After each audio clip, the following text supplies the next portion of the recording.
So I don't know if I'm going to post this. I may or may not. But I've found myself in my own situations where when I got into hookup culture and different things like that, it was for the purpose of dealing with that emotional pain, that ego pain of investing in a woman and then the idea of that woman giving that sexual access to another man without that same investment. And by comparison, it creates this feeling of primal panic, this feeling of emotional pain. You feel that shit deep in your chest. It's like this is what causes men to feel like if they're married to a woman and she cheats on him, that he's gonna kill her. I remember I was 18 years old at the time. When I was 18, I probably only been with, I only had like one real sexual relationship by the time I was 18. And I remember just thinking about what if I invested so much in this woman and she didn't get where I wanted to get sexually, or maybe she, well, if she didn't. And then you be in that situation, and then you find yourself in a situation where that woman may get triggered by her shadow sexually by another man, right? Because I remember when this situation went down, when I started having this mindset where I really used to start to finally think about how I felt about things, when I really started to think about sociosexual dynamics in that way, at this time I would look at a lot of Reddit posts. I would send them to people. I would look at these Reddit posts and they would really fuck me up. You know what I mean? I would look at situations where women would be cheating on dudes, or women would be in different situations, and what would make me insecure? It would be times where I'd be like, well, let's say a woman would be, say she was in love with a man, or that she loved a man, or maybe she was just with a man, but then there would be another man who maybe had a bigger dick, or the dude just was able to tap into her sexual nature. And by doing that, she had maybe her first orgasm cheating on the dude, or whatever it was, or maybe she cheated on a guy with a bigger dick, and then she was no longer satisfied with the man who was emotionally invested in her. And this is something I used to read this type of stuff. It would fuck me up. Or I'd hear about, read about women who would cheat on a man, and she would be like, oh, he'll never find out. And the way I felt about this shit at the time is like, I used to wish I could just find the IP address of all those women who said that kind of stuff, and send it to the dude that they were cheating on and doing dirty, because I just felt it was like the most wrong thing in the world. Another instance, it was I was reading this one post where a woman said, my boyfriend cheated on me, and so I fucked the dude who killed his brother. And I was like, yo, this is crazy. And when I would read that, even the other day I read it again, and when I read it again, I had this feeling within my stomach and within my chest, this feeling of just utter betrayal. And I was like, man, I wouldn't be mad if the dude killed the girl. And I realized, like, that shit is not worth somebody's life. It's not. It's really not somebody. It's not worth somebody's life. It's not. But at the same time, when you play with people's emotions, those type of things can happen. One thing that I've learned to do is to just take that emotional energy, to take that negative energy, and to process it. Because if you don't process it, you have to process your emotions. As a man, you're going to have emotions. You can't avoid that. And a lot of the times, those emotions are going to come about due to bad decisions that you made about relationships in the past already. So it's kind of too late to do anything about it, but it's one of those things where you can process it. A lot of times people have a situation where there's a woman who, to you, represented pretty much your beta male mindset, who presented that comfort to you, presented that easy way out of walking in your masculinity, because she was able to be consistent. And when you have that type of mindset, what can often happen is you will love that woman, but are you really ever truly, truly present? You know what I mean? You have to think about that. Do you really, really love that woman for who she is, or are you just attached to that investment that you made in her? That's something to think about, because sometimes somebody may not even be that compatible with you for a relationship. They may not be that sexually compatible with you. It's just you're invested in that person already. So it's just like the thought of going through that type of thing can fuck you up. And what I've just learned to do is just to process it, just to think about it and be like, you know what? Take that negative emotion, to take that energy and to turn that into something where you can use it to create art. You can use that energy and put that back into your purpose. You can put that back into your passion. And you can also say, like, listen, this, the simp dies with this woman. Since the simp dies with her, instead of me running from the pain, instead of me trying to do all these different type of things, I'm just going to sit there and experience it. I'm going to enjoy it for what it is, because after this, I ain't going to feel this again. That's what you got to think. It's like, you know what? I'm not going to go through this again, because now I know better. When it comes to how I deal with relationships, how I deal with women, I don't have sexual jealousy with women anymore, right? I remember there may have been only a couple times in the last few years where I felt any type of sexual jealousy. And those were just instances where maybe those are instances where you give a woman a pass. Sexual jealousy a lot of the times comes from Will you give a woman a pass about her not being fully sexually submissive with you because you want to trust her social programming, or you want to give her an opportunity, you want to make her comfortable through the process of getting to know her, and she's like, oh, I want to get to know you first. And when you listen to that I want to get to know you first type of rhetoric from a woman, what it does is it's trust, right? You're trusting that she genuinely is the type of woman who needs more of that emotional investment and commitment in order to be sexually to give sexual access to a man or to fully submit to a man. And that's not true. That's bullshit. It's complete bullshit. But what happens is a man will believe that, and when he believes that, he doing that on a basis of trying to trust that woman's character. And you can't really trust somebody's character so much when it comes to nature, especially when their character or their idea of their character comes from a place of social programming. Like when you're in that type of situation, what'll often happen is, like, I've been on the other side of this. There's been women I dealt with where they've been with dudes for years, right? Or they dealt with dudes and the dudes were in love with them or whatever it was, and dudes were so invested that they couldn't allow that woman to be her full sexual self. But because I was some new dude who came out the blue, because I was just some new guy who already had a little bit of game, I knew what I was doing, and I already had a certain level of sexual knowledge, and I knew how to permeate my sexual energy just up front with the woman. It put me in a position where I was able to tap into those different women's their sexual shadows from the jump. It may have been a woman who maybe took a year or took however long it took her to have sex with her man the first time. She may have been dealing with a dude for years, never had an orgasm from penetration. But then she'd be able to deal with me, and I may make her come from dick the first time we ever have sex. And I think a certain part of that is, a certain aspect of that may come from the investment that another man made, but the mindset that he had about her didn't allow her to fully get into her full sexual self, or because she didn't trust his masculinity. But the fact that I was upfront about it, it caused her to be able to let herself go with me. And one thing I understand is, men, you're afraid of being on the other side, the other end of that. But sometimes you just have to embrace that shit. You just have to accept it, understand what things are. One thing is not being selfish. You got to want the best for people, even if that isn't you. That is something that's so important. I wrote a song about that one time. It's like, I want the best for you, even if it ain't me. I don't want to hold you down. I want you to be free. I want the best for you, and right now it ain't me. Love never holds you down. It only sets free. Or no, love never holds you back. So just in these situations, you can just learn. You just learn to embrace it and be like, you know what? Fuck it. Like, what are you going to do? Because one thing that can often happen with a man, and this is something that is a fear that a lot of people have, and it's a fear that women have on the other side. And I'm going to explain the fear from another side. See, for men, it's really about sexual submissiveness and a woman's sexual openness with you based off of how much you've invested in her, right? That's where a lot of a man's anxiety when it comes to anxiety and sexual jealousy will come from. Is you invested a certain amount of money, a certain amount of time, a certain level of emotions, and if she doesn't give you that full level of openness that you desire, what will often happen is you'll be in a position where you are afraid of another man reaping the benefits of it. I'm going to give an example on the woman's side. On the woman's side, it's like the movie Acrimony, right, with Taraji P. Henson. She had trust in this man based off of the things that he told her, that he eventually was going to get to the place where he was going to have all this money because of how great his ideas were. So she stuck around this man not from a place of intrinsic desire, but from trust. And hope deferred makes the heart grow sick. You never know exactly how long it's going to take for certain things to pan out. So after those two broke up, she left him. But after she left him, and they were in a situation where he ran back into the woman that he was sleeping with years before, she was in a position where she could actually help encourage this man in a way that she was never able to. She was able to give this man what she was never able to, because she wasn't invested from a standpoint of intrinsic desire and of actual compatibility with what his goals were. She was invested in him just based off the fact that he was there for her with this trauma bond in her time of need, and she became attached to that man. And due to that attachment can often make you unable to see different ways a relationship can work. It also make you unable to leave. If you don't feel like you have the freedom to leave, but that you don't have to, oftentimes you won't be able to get the full effect and the full chemistry and the compatibility that you can get out of a situation.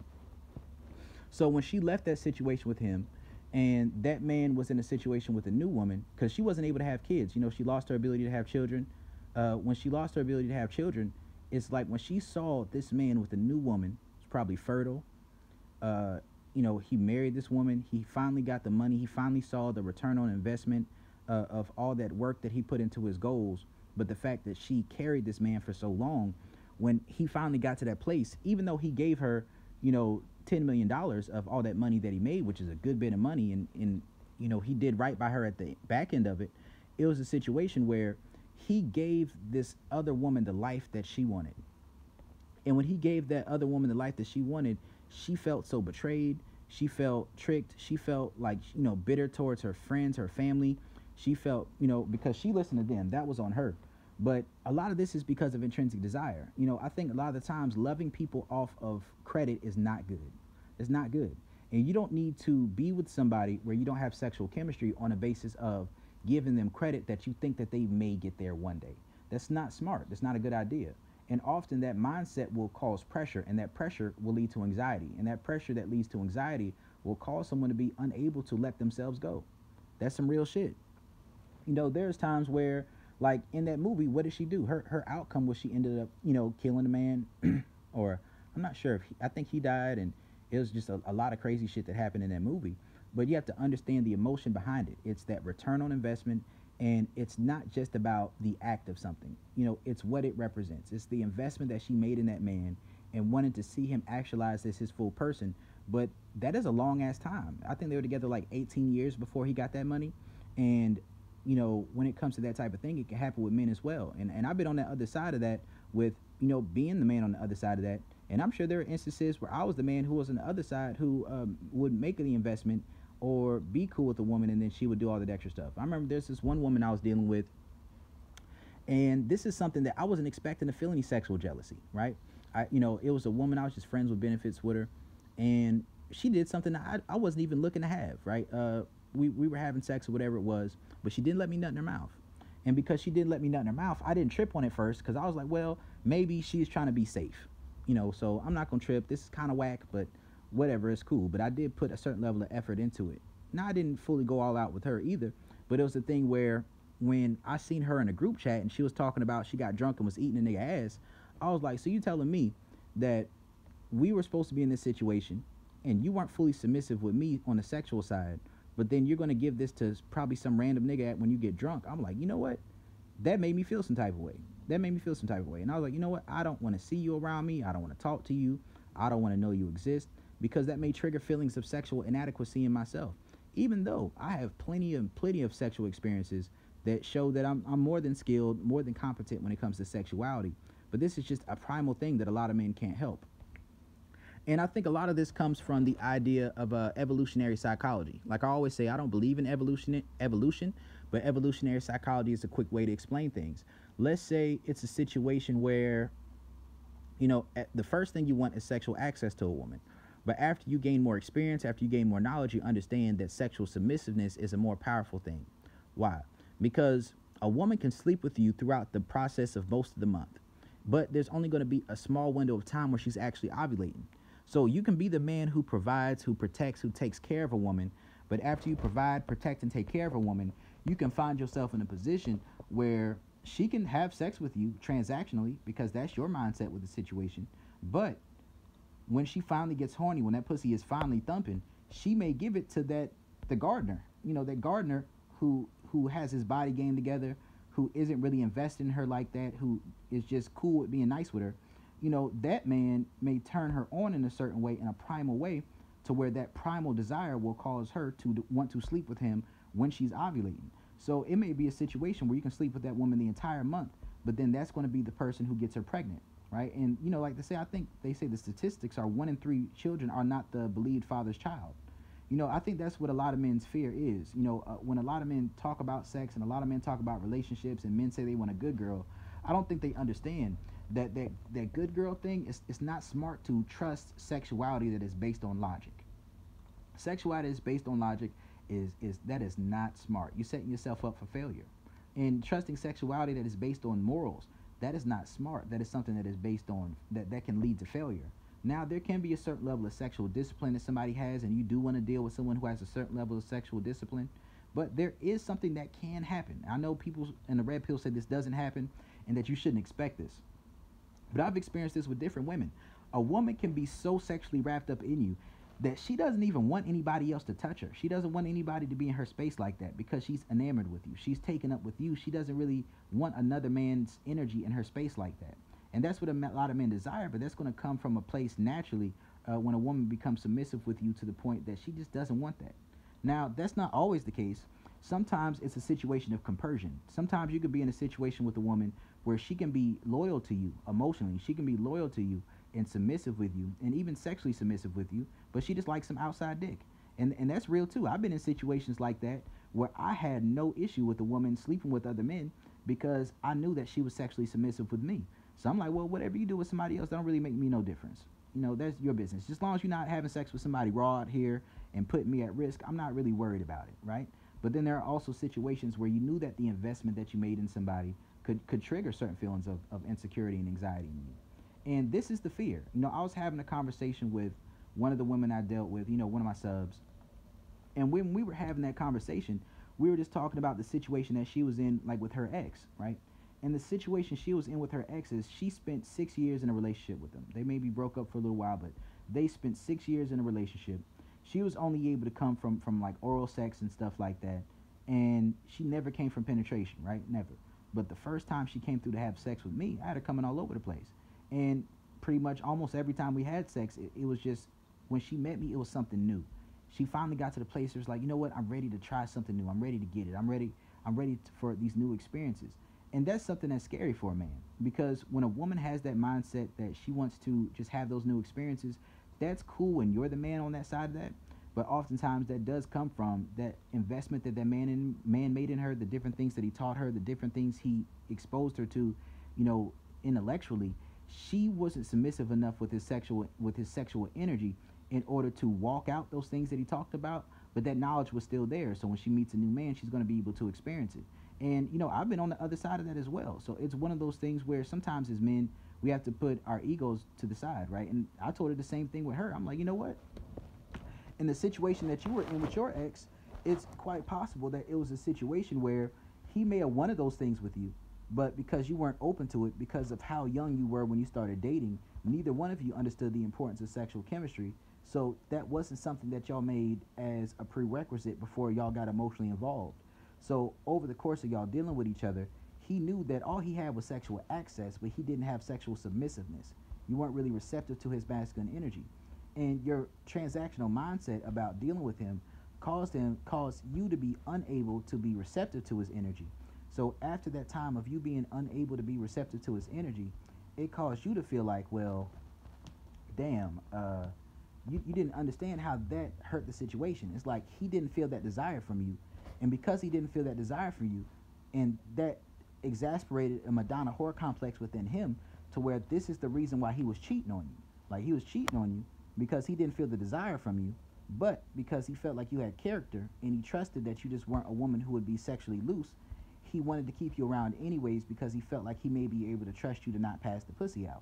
But oftentimes in those situations, as soon as you leave, you're going to be busting that pussy open for somebody else, and it's going to be on a whole nother level than what it previously was. You know, and sometimes it's not, and when it's not, that's usually when you go back. But when it is, that's usually when you're gone for good. And I've realized this. You know, I was in a situation with a woman one time where I didn't even know this was going on. I was flirting with this woman. We were on a couch at this party, and, you know, I put my dom game on her. I did. And when I did, she started giving me head on the couch, but there was somebody next to us on the couch. I didn't realize that was her ex-boyfriend who was still in love with her. But he wanted to hang around her and with his feminine energy, and he reclined himself and resigned himself to being a beta male orbiter because he just wanted to be around her because he had feelings for her. But she been lost respect for the man already. She already lost desire for the man. So she was in a position where she couldn't handle, she was in a position where she didn't want him anymore. And he didn't understand how to regrow attraction, and he didn't understand how to just let the bitch go. So this nigga was fake sleep on the couch next to us, and he was so hurt by the fact that she was giving me head on the couch next to us. Then I went to the bathroom, and I beat that pussy up in a way that he never could.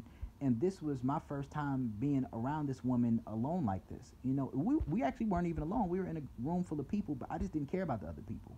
It's just my sexual energy was so dominant. I told her, you know, I said, listen, you know, I don't give a fuck about these people in here right now, right? And my homeboy heard it, and him and his girl, they got up and they left because they already know how I am, right? But a lot of the times when the way you initiate a situation isn't where your sexual energy is at the forefront, then what'll happen is the rare moments where you try to be like that with that woman, she's not going to be able to be receptive to your energy. She's not going to trust it. And that's going to feel like sexual rejection. So you're going to put yourself in a position where you're never going to truly step into your dominant sexual energy with that woman because she's not going to be receptive to it, and it's going to feel like rejection, and you care about her too much to just walk away.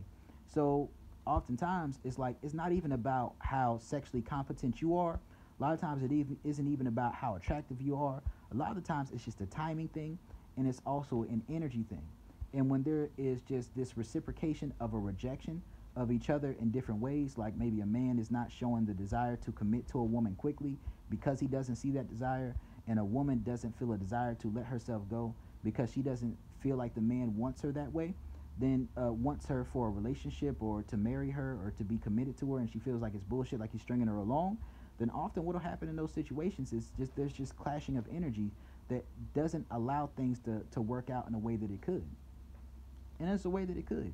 But this is the scary part. I told her about her situation, the girl I was talking about who had the ex and who I was in the situation I was with her. What often happens in those situations is you have to think about your pride, you have to think about your ego, and you have to think about whether or not it's worth it, right? And this is what I mean. When I say whether or not it's worth it is, what if you're in that situation with a woman, and because of your investment, it leads to things that could become emotionally abusive. It leads to things where you may be manipulating that woman in order to maintain sexual access because she'll become sexually inconsistent with you due to the lack of pure desire. And when you're in that situation with a woman, let's say she moves on to another thing, and that new thing is what opens her up. Now, let's say that after she deals with that man, there may be a possibility for you to be better sex, or maybe that ends up just being the best sex she ever had, and there's nothing you can do about it. But because you know that woman has qualities outside of sex that makes her attractive, that makes her a good quality person, your ego can't handle the fact that you could love a woman and she could love you back, and that you cannot be the best sex that she ever had.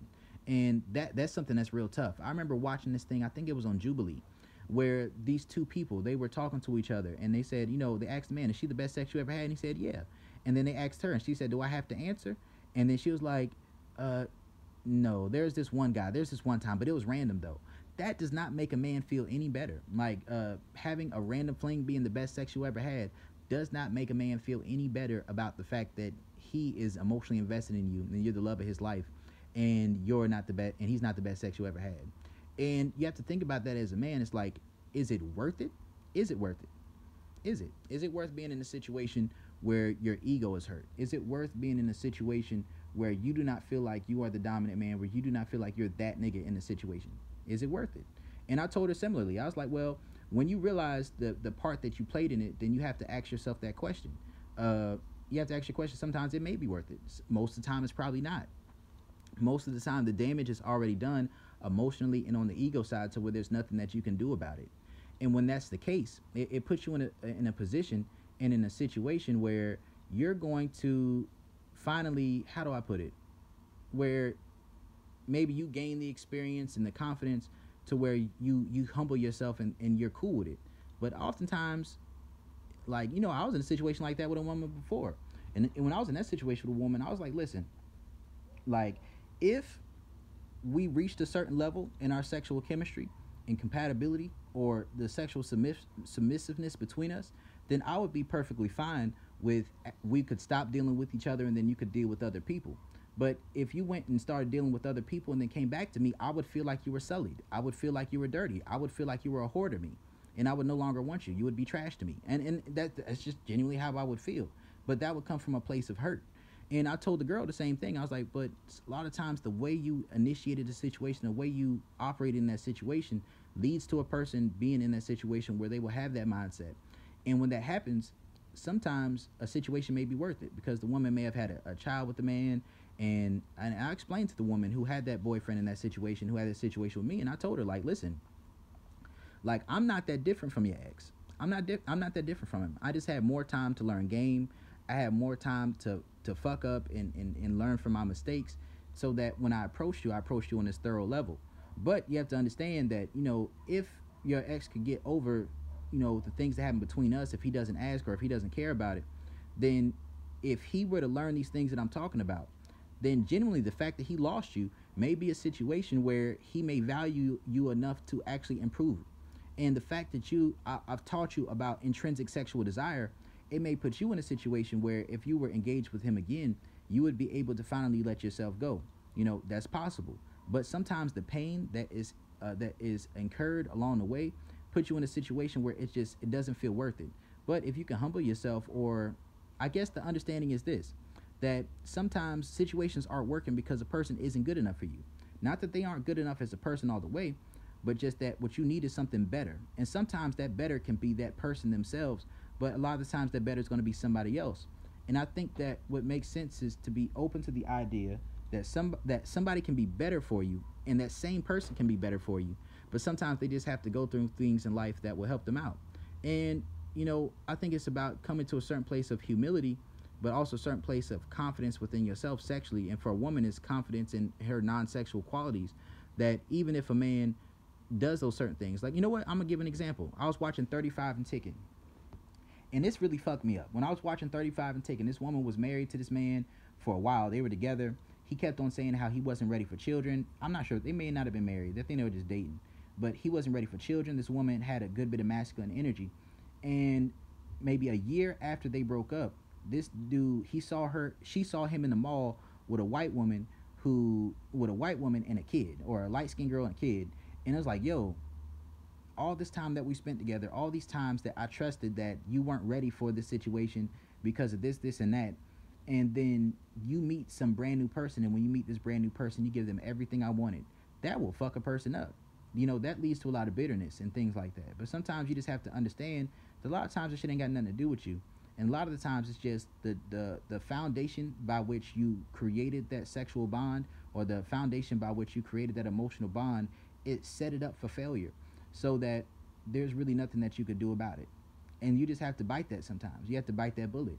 And I remember, like, I read a lot of things on Reddit like that. I remember I used to just go on Reddit for hours, and I would just read those posts, and they would fuck me up. I'm not going to lie to you. They'll fuck me up. And I would send them to different people, and I just couldn't control. I would try to grasp and understand the things that created sexual jealousy, because I knew that when I was like 18 years old, those things would fuck me up real bad. And I used to really think about the thought of violence. You know what? This is the instance that really triggered this for me to start it off. It was the situation with John Carpenter and his wife. John Carpenter's a buff dude, He's a good looking guy, guy with a church, got looks, money, and status. But his wife, she was sexually repressed, and a lot of times that happens in Christian communities. And with her sexual repression, it led her to being insatiable. And this insatiable appetite for sex that she had caused her to be in a situation where after 18, 20 years of marriage with this man, she started going on these binges of just having sex with, affairs, and it really fucked her up. And after these affairs where it really fucked her up, she found herself in a position where, he was going to leave her, he was just going to be done with her. But after he was going to leave her and just be done with her, God told him to take care of her. So he, bought out a rehab center, rented it out so she can get some healing.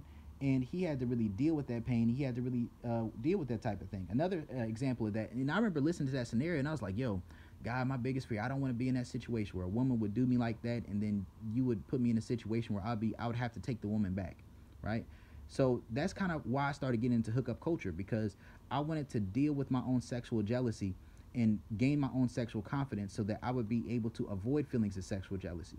But one thing that I learned is sometimes that shit works on a case by cases.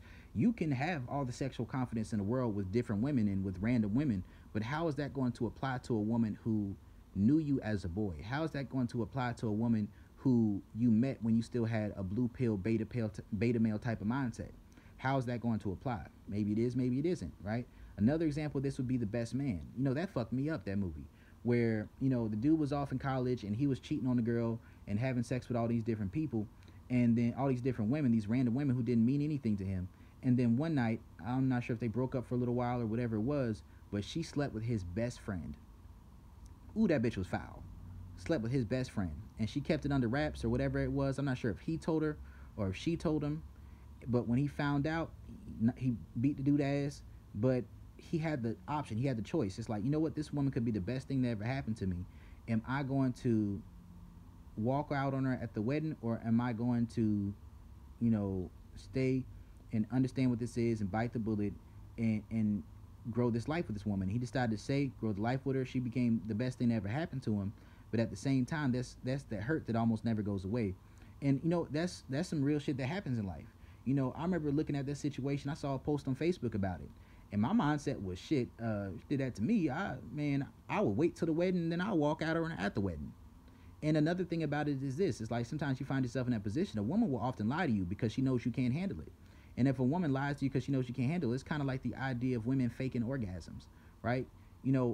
Sometimes women will say they're faking an orgasm to be nicer for a man's ego, but what you're really doing is lying about your level of sexual chemistry and making him think that you're more sexually submissive than you are, so that you can remain in that situation and so that you can get a deeper level of commitment and investment for him. So it's like, really, faking orgasms is probably just as bad, if not worse, than cheating. And honestly, a woman who cheats from a place of just being a highly sexual woman, who just has that desire, who is just a naturally non-monogamous woman. If a woman is naturally polyamorous and non-monogamous and she cheats on you but she desires you, she's not really cheating you. If she can match your sex drive, and while matching your sex drive, she can be in a situation where, if while matching your sex drive, she can also have sex with other men from time to time without that taken away from the food that's put in your mouth, then that woman's not necessarily being disingenuous with you unless she makes you think that you're enough for her, right? But if it's a situation where a woman can't match your sex drive and then out of nowhere she gets hypersexual with another man, then that can make you feel as if she cheated you because she was being dishonest, or she wasn't being true to you about the reasons why she wasn't as open to you as you wanted her to be. So this is just like Brody's take on the idea of sexual jealousy, of return on investment, of acrimony, the best man, 35 and ticking, and different situations where what leads to that feeling of primal panic when it comes to return on investment, when it comes to relationships and those different types of scenarios.